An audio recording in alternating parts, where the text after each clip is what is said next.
Reformas administrativas já aconteceram antes na história brasileira. A primeira grande reforma, que questionou a forma como o Estado se organiza e os serviços que coloca à disposição de sua população, aconteceu ainda no período do governo Vargas, na década de 1930, com a criação do DASP, Departamento Administrativo do Serviço Público, adotando o chamado modelo burocrático de Estado. A segunda grande transformação do serviço público brasileiro veio em 1967, já durante a ditadura militar, com o Decreto 200, que inaugurou o processo de terceirização dos serviços públicos, autorizando que parte dessas atividades fossem repassadas para terceiros. A forma como o Estado brasileiro está constituído hoje é fruto da Constituição Federal de 1988, embora em 1998 uma nova reforma sob o governo de Fernando Henrique Cardoso tenha sido feita. Aí se intensificou os processos de privatização e se estabeleceu um novo marco teórico na administração pública, o chamado modelo gerencial de Estado. A reforma administrativa apresentada por Bolsonaro e Paulo Guedes vem para aprofundar ainda mais o sucateamento dos serviços públicos, baseada em falsas premissas e com o objetivo de terceirizar e privatizar o atendimento à população. Como a gente tem visto nos últimos anos, todos os argumentos que foram utilizados para aprovar a reforma da Previdência, para aprovar a reforma trabalhista, para impor a emenda de teto de gastos e agora para impor como um mal necessário ou como uma modernização a reforma administrativa, todos esses argumentos têm sido desmentidos pela economia real, pela vida real. Todas essas reformas vieram com uma justificativa ideológica de modernização do país, de melhorar a situação fiscal, de equiparar os padrões do Brasil, né, aos das economias mais desenvolvidas, mas tudo isso era mentira e a economia real está demonstrando. A gente já tinha, na verdade, antes mesmo da pandemia, uma taxa recorde de desocupação, um desemprego generalizado, um desalento também, muitas pessoas que inclusive já desistiram de procurar trabalho e são, portanto, contadas fora da taxa de desocupação, mas também estão sem trabalho, muito trabalho informal. É importante dizer que isso não é por acaso, não é porque eles erram, não é porque o Paulo Guedes não sabe o que está fazendo. Essas reformas não funcionam porque elas são um projeto político de diminuição do Estado no interesse dos monopólios e do imperialismo no Brasil. Uma das questões que é colocada e bombardeada aí por essa propaganda ideológica, o número de servidores. O Brasil tem muito servidor público, a máquina está inchada, é isso que eles gostam de falar. Então, a média de servidores públicos no Brasil é de 12 trabalhadores para cada 100 trabalhadores no geral.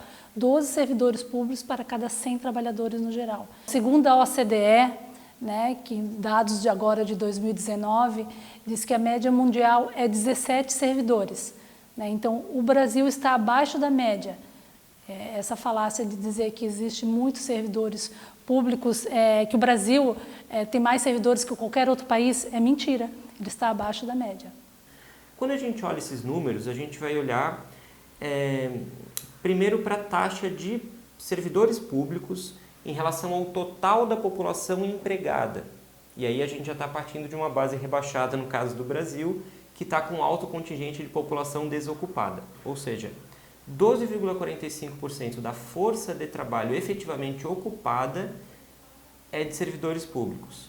É muito? Vamos olhar para outros países. Eu tenho um exemplo mais extremo que é o da Noruega. Na Noruega, que é um país extremamente bem sucedido sob qualquer ponto de vista, é o país que lidera os índices de desenvolvimento econômico da ONU, hoje o país que tem o mais alto IDH do mundo, que é a Noruega, emprega 30% da sua força de trabalho no setor público. 30%. Um país como a França, 22%. A média de todos os países da OCDE, 17%.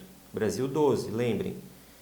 Mesmo países como Portugal, México, Grécia, que não são entre os mais desenvolvidos do mundo, o México com níveis de desenvolvimento semelhantes ao do Brasil, mesmo esses países têm taxas mais altas de população empregada no setor público do que o Brasil. Então, esse argumento de que há muitos servidores públicos no Brasil, ele não se sustenta na realidade. Ele não se sustenta porque não há essa correlação. O problema do liberalismo, da forma como ele tem se imposto no discurso, é que ele compara maçã com banana, ele compara A com B, ele compara fatores que não são comparáveis para extrair premissas falsas. E essa é uma delas. 53% dos servidores públicos no Brasil ganham até 4 salários mínimos. E aí o que acontece? Esses servidores públicos, 40% estão envolvidos entre saúde, educação e assistência social e outros serviços. Não é uma máquina privilegiada, é quase que uma base do serviço público. Porque se a gente for pensar na questão da saúde, por exemplo, que é onde eu estou inserida, os servidores não chegam a ganhar 4 salários mínimos. 53% do total de servidores públicos no Brasil está no serviço público municipal, que é o que presta atendimento mais direto, que tem contato muitas vezes mais direto com a população e não necessariamente são os servidores mais bem remunerados, muito pelo contrário.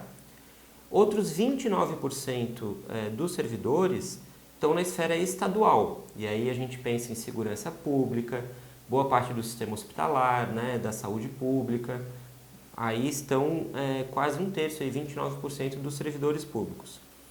Para a esfera federal, que é onde, em parte dela, se concentram alguns altos salários e algumas funções que são mais bem remuneradas, a gente pensa no corpo diplomático, nos ministérios, no primeiro escalão do serviço público, está todo aí. No serviço público federal estão cerca de 10% somente dos servidores públicos do país, o que dá em torno de 1 milhão de servidores. Agora a gente pensa num país que ou era até esse ano, uma das 10 maiores economias do mundo, um país de 8,5 milhões de quilômetros quadrados, um país com 212 milhões aproximadamente de habitantes, ter somente 1 milhão de pessoas envolvidas diretamente na administração pública federal, ao contrário do que dizem, um número muito pequeno e muito abaixo das necessidades do Estado brasileiro. A reforma administrativa do governo federal, do Guedes, ela quer achatar mais ainda os servidores, aqueles 53% que a gente estava falando, que ganha até 4 salários mínimos. Então, eles vão retirar mais desses trabalhadores e os altos salários, o topo, esses vão continuar ganhando. Eu já mencionei aqui o fato de que mais da metade, um pouco mais da metade dos servidores públicos são servidores municipais.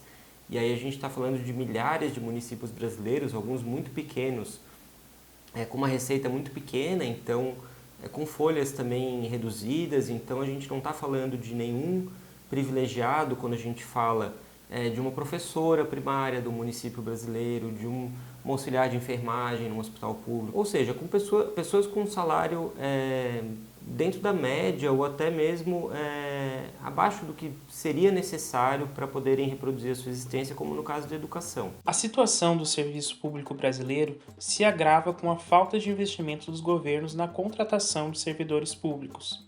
Os servidores chegam na idade de seu direito à aposentadoria e não há reposição no quadro dos funcionários. Essa falta de investimentos, aprofundada com a emenda constitucional de congelamento dos gastos públicos, afeta diretamente o atendimento à população.